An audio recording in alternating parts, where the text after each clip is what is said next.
चुनाव के बाद कैसी होती है मतगणना, कैसे होती है वोटों की गिनती, क्या ईवीएम प्रोसेस से वोटिंग करना सुरक्षित है, ईवीएम की शुरुआत क्यों की गई और क्यों हुआ इसका विरोध, अगर वोटों की गिनती के दौरान ईवीएम में झोल निकल आया तो कैसे होती है गिनती, वोट काउंटिंग प्रोसेस क्या है और इसमें कितनी सुरक्षा का ध्यान रखा जाता है, चलिए जानते हैं। वोट ये सिर्फ शब्द नहीं बल्कि देश का भविष्य है। वोटिंग के द्वारा ही हमें हमारे देश की कमान संभालने वाला वो इंसान मिलता है जिस पर करोड़ों लोगों ने भरोसा किया था और उसे अपनी मर्जी से वोट देकर जिताया था। इसीलिए वोटिंग हर देश के भविष्य के लिए जरूरी मानी जाती है। इस वक्त साल 2024 के लोकसभा इलेक्शन सर पर खड़े हैं। हर पार्टी ज्यादा से ज्यादा वोटों की चाहत में अलग अलग वादे, अलग अलग कस्में खा रही है और न जाने जनता को क्या क्या सपने दिखाए जा रही है। लेकिन इन सभी नेताओं का भविष्य भी वोटिंग ही तय करेगी। तो आखिर कैसे होती है वोटिंग, वोट डलवाने के कितने तरीके हैं, चलिए पहले ये जान लेते हैं। आप सभी जानते हैं आज भारत में दो तरह से वोटिंग कराने के ऑप्शंस देखने को मिलते हैं। एक तो है ईवीएम यानी इलेक्ट्रॉनिक वोटिंग मशीन और वहीं दूसरा ऑप्शन है पोस्टल बैलेट। सबसे पहले जानते हैं ईवीएम के बारे में। पहले के दौर में तो लोग अपने पसंदीदा नेता को पर्ची पर लिखकर वोट देते थे और इन सभी पर्चियों को एक डिब्बे में डाल दिया जाता था। लेकिन ये प्रक्रिया कुछ खास सुरक्षित नहीं थी। इसमें जो पर्ची के डिब्बे होते थे वो बदल दिए जाते थे।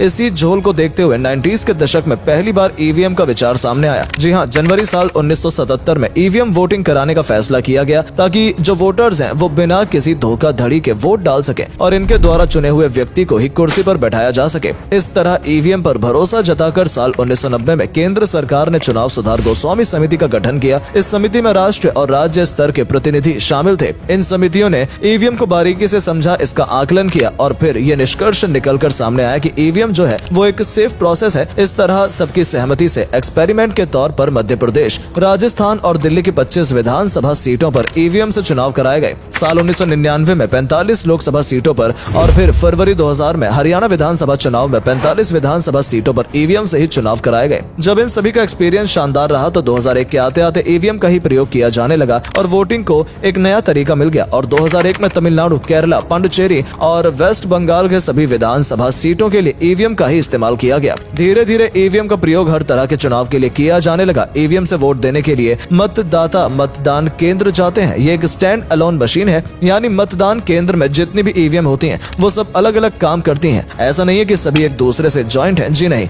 इसमें एल्केनाइन बैटरी का यूज किया जाता है। वहीं सॉफ्टवेयर को वन टाइम प्रोग्राम किया जाता है ताकि इंसान एक बार में एक ही वोट दे सके और किसी भी तरह के फेरबदल की गुंजाइश न रहे। इस तरह ईवीएम को पूरी तरह से सुरक्षित, भरोसेमंद बनाया गया है। हालांकि ईवीएम को लेकर कई बार विरोध भी हुआ है क्योंकि लोगों को डर था कि जिस तरह अमेरिका जैसे देश में वोटिंग के दौरान झोल देखने को मिला, ऐसा कहीं हमारे साथ ना हो। लेकिन ये ईवीएम प्रोसेस एकदम सेफ है। वहीं जो पेपर बैलेट है उसमें पहले वोट डाले जाते थे, जिसके बारे में आप जानते ही हैं। बता दें ईवीएम के पास ही एक वीवीपीएटी बॉक्स भी रखा होता है, यानी voter verified paper adult trail box होता है जो कि कांच के शीशे से पूरी तरह से कवर होता है। वहीं जो शीशा लगा होता है वो भी ट्रांसपेरेंट होता है। वोटिंग में वीवीपीएटी बॉक्स काफी मददगार साबित होता है क्योंकि जब भी मतदाता ईवीएम मशीन में अपने पसंदीदा कैंडिडेट के सामने वाले बटन पर प्रेस करता है तो वीवीपीएटी बॉक्स से एक स्लिप निकलती है। इस स्लिप में उम्मीदवार का नाम और पार्टी का जो चुनाव चिन्ह है वो दिखाई देता है और ये स्लिप करीब 7 सेकंड तक दिखाई जाती है ताकि ये कंफर्म हो सके कि वोटर ने जिस कैंडिडेट को वोट दिया है वो सेफली उसी को गया है। 7 सेकंड के बाद ये स्लिप बॉक्स के अंदर चली जाती है। वहीं पोस्टल बैलेट की बात करें तो ये एक डाक मत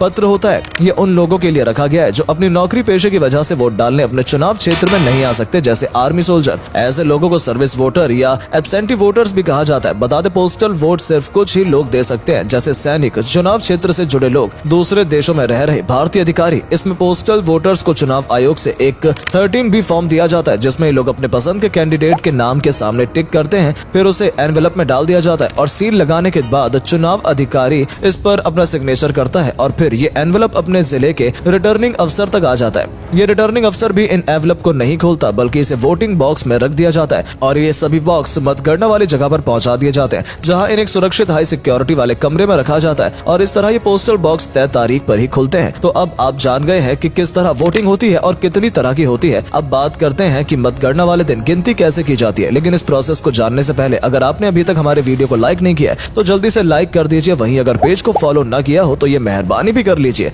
वोटिंग डालने का प्रोसेस पूरा होने के बाद कड़ी सुरक्षा के बीच मतगणना केंद्र में बने एक काउंटिंग रूम में वोटिंग की जाती है। इस काउंटिंग रूम में 14 टेबल लगाई जाती हैं, यानी एक टेबल पर बूथ की एक ईवीएम मशीन सेट की जाती है। अब किस टेबल पर कौन सी ईवीएम मशीन रखी जानी है इसका भी पूरा चार्ट बना लिया जाता है। उसी के अकॉर्डिंग ये सब सेट किया जाता है। साथ ही यहाँ अलग अलग पार्टियों के कैंडिडेट के उम्मीदवार होते हैं, उनके काउंटिंग एजेंट्स मौजूद रहते हैं। इनको सबसे पहले ईवीएम पर लगी हुई सील दिखाई जाती है ताकि उन्हें किसी भी धोखाधड़ी की आशंका ना रहे। जब ये सील देखकर कंफर्म हो जाते हैं तो फिर सील हटाई जाती है। इसके बाद रिजल्ट 1 का बटन दबाया जाता है। इससे पता चलता है कि किस कैंडिडेट को कितने वोट दिए गए। इस तरह उस कैंडिडेट के नाम के सामने टोटल वोट शो होने लगते हैं। इन नंबर्स को पार्टियों के एजेंट्स और वहां बैठे काउंटिंग कर रहे कर्मचारियों को भी दिखाया जाता है। रिजल्ट में जो नंबर शो होते हैं उन्हें 17C नंबर के फॉर्म में लिख दिया जाता है। इस फॉर्म पर उम्मीदवार के एजेंट्स से भी सिग्नेचर करवाए जाते हैं। इसके बाद इन फॉर्म्स को रिटर्निंग ऑफिसर के हवाले कर दिया जाता है। जब एक एक करके सभी 14 से ये फॉर्म कलेक्ट हो जाते हैं तो रिटर्निंग अफसर के पास जाते हैं और